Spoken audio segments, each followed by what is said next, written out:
no Alerta Geral. Bate-papo político com os jornalistas Luzenor de Oliveira e Beto Almeida. Uma semana com transformações na agenda política. A posse dos novos parlamentares, deputados e deputadas estaduais e federais e senadores, no próximo dia 1º de fevereiro, marca o início de um novo ciclo na política do país e dos estados. O debate sobre temas que mexem com a vida da população ganharão mais espaço no Poder Legislativo. A agitação no Congresso Nacional e na Assembleia Legislativa toma conta dos bastidores e também do noticiário político, como conta agora o repórter Sátiro Salles.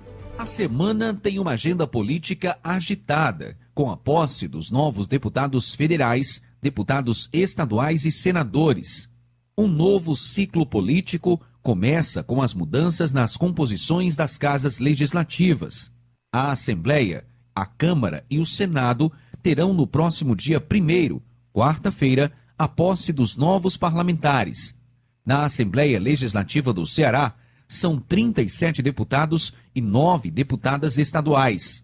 Será a legislatura com mais mulheres na história de 188 anos do Legislativo Estadual. As cearenses estarão também presentes na Câmara e no Senado. A nova representação do Ceará na Câmara terá 19 deputados e 3 deputadas federais. 2, Fernanda Pessoa e Daiane do Capitão, exercerão o 3º mandato, enquanto Luiziane volta à Câmara como o 3º mandato consecutivo.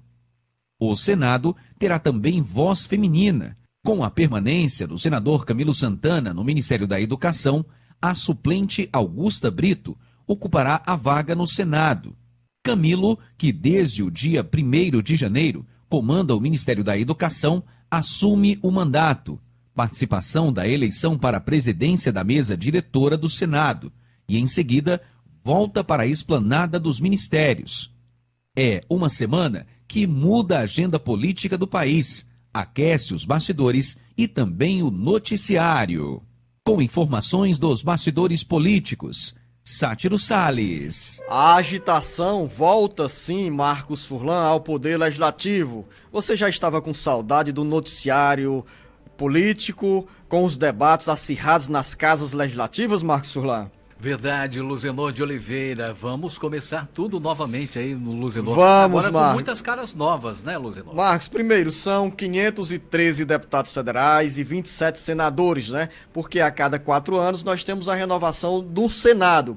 Nas eleições de 2022 foram eleitos 26 senadores pelos estados e 1 pelo Distrito Federal, senadores e senadoras. Então, nós temos muitas caras novas aqui na Assembleia Legislativa. São 46 integrantes da nova legislatura, sendo que entre os 46 ocupantes de cadeiras na Assembleia Legislativa, 9 são mulheres. Nós vamos ter a posse no dia 1º de fevereiro, que é a quarta-feira. Em seguida, teremos a eleição para a presidência da Câmara Federal e do Senado, e também, paralela a esse debate, vamos ter a discussão sobre a composição das comissões técnicas da Câmara e do Senado. As comissões técnicas, Marcos Furlan, ouvinte internauta, cumprem um papel importante, porque tudo que passa pelo plenário das casas legislativas, seja na Assembleia, na Câmara ou no Senado, vem das comissões técnicas. É o primeiro passo de tramitação de qualquer propositura, de qualquer proposta, de qualquer projeto de lei. Então, os deputados federais e senadores que brigam pelas comissões técnicas têm também a obrigação de participar das reuniões, dos debates, de relatar as matérias e depois levá-las ao plenário do Senado e da Câmara Federal. Isso no âmbito do Congresso Nacional. Então, vamos ter uma semana bem agitada, que já começa com as conversas e articulações nos bastidores para fechamento da chapa à mesa diretora da Câmara, à mesa diretora do Senado. É assim que iremos começar o ano de 2023 no Poder Legislativo. Jornalista Luzenor de Oliveira, e com muitas casas novas aí no início da legislatura. Agora uma pergunta, Luzenor, tem muita gente que escuta, né? O pessoal ouve falar muito aí, mas ainda tem dúvidas sobre o significado dessa palavra, legislatura. Explica pra gente, Luzenor de Oliveira. Marcos, primeiro, são caras e não casas novas, né? Caras do ponto de vista da presença de novos parlamentares. Aqui mesmo na bancada do Ceará, teremos entre as caras novas, né, as deputadas federais eleitas Fernanda Pessoa e Daiane do Capitão.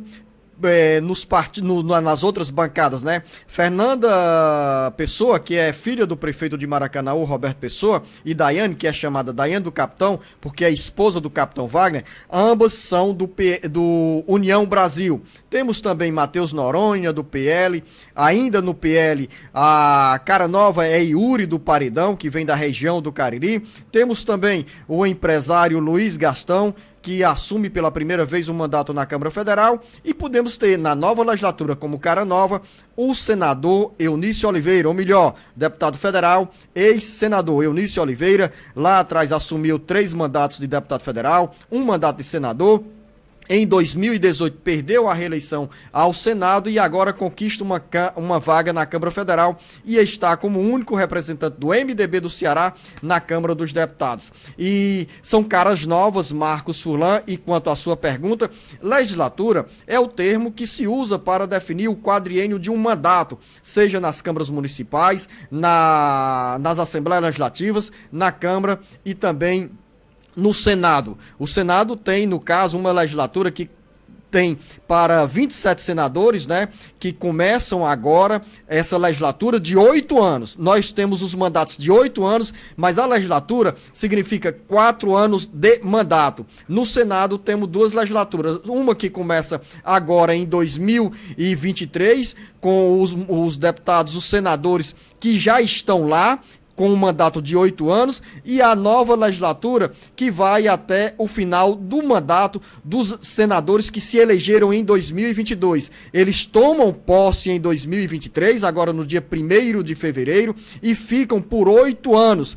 E aí, na Câmara Federal, temos a legislatura que começa agora em 2023 e vai até 2027. Dentro da legislatura, temos 2 biênios, que significa, cada biênio, o período de mandato da mesa diretora da Câmara Federal. Ainda sobre a movimentação nos bastidores do Congresso Nacional, Marcos Furlan, temos o Carlos Alberto chegando com as informações sobre outra movimentação, que paralela à composição da mesa diretora, dos preparativos para a posse, tem também as conversas ao pé do ouvido para a definição de uma ampla base de apoio ao presidente Lula no Congresso Nacional e especialmente na Câmara Federal. Carlos Alberto. As costuras para a consolidação de uma base de apoio ao governo Lula na Câmara Federal continuam como uma das principais agendas dos articuladores do Palácio do Planalto. O governo montou o ministério e deixou focos de descontentamento que podem custar mais caro para uma base que dê tranquilidade ao presidente Lula. Os cálculos feitos entre líderes de bancada indicam que, a poucos dias do início da nova legislatura, o governo ainda está longe de somar 300 votos na Câmara, o que seria insuficiente, por exemplo, para aprovar uma PEC, proposta de emenda à Constituição. A aprovação de uma PEC precisa de 308 votos.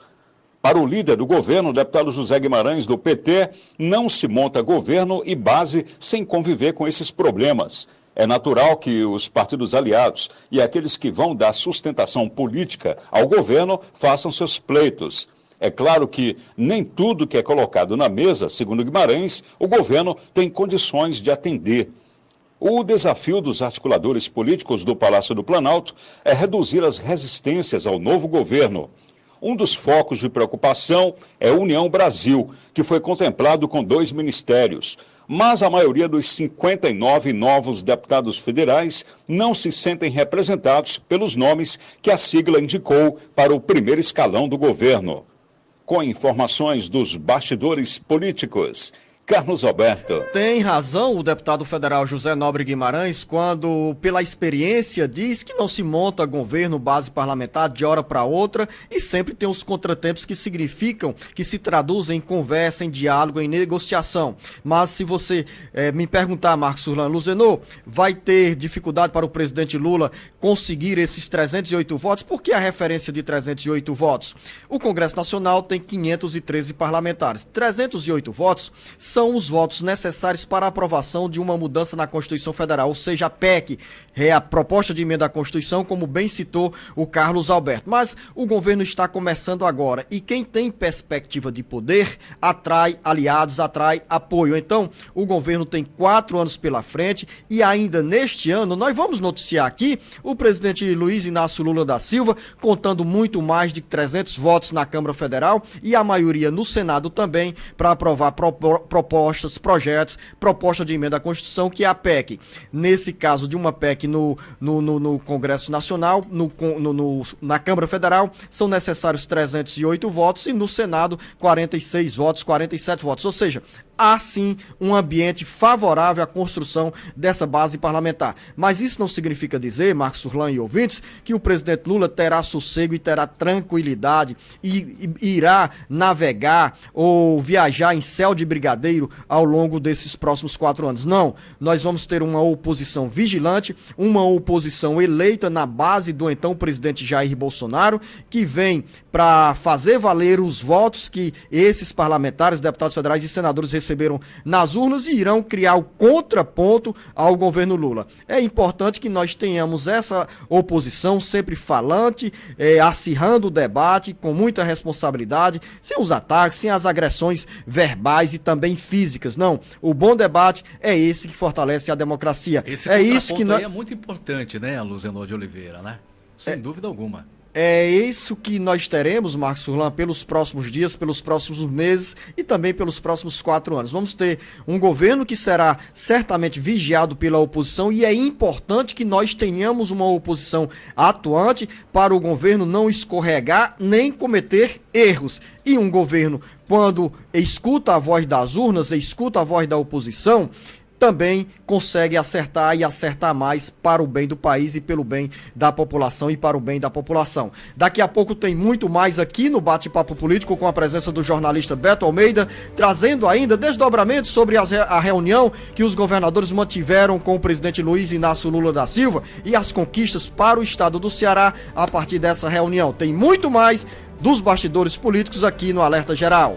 A você, Marcos Surlan, Beto Almeida, vem chegando com as informações.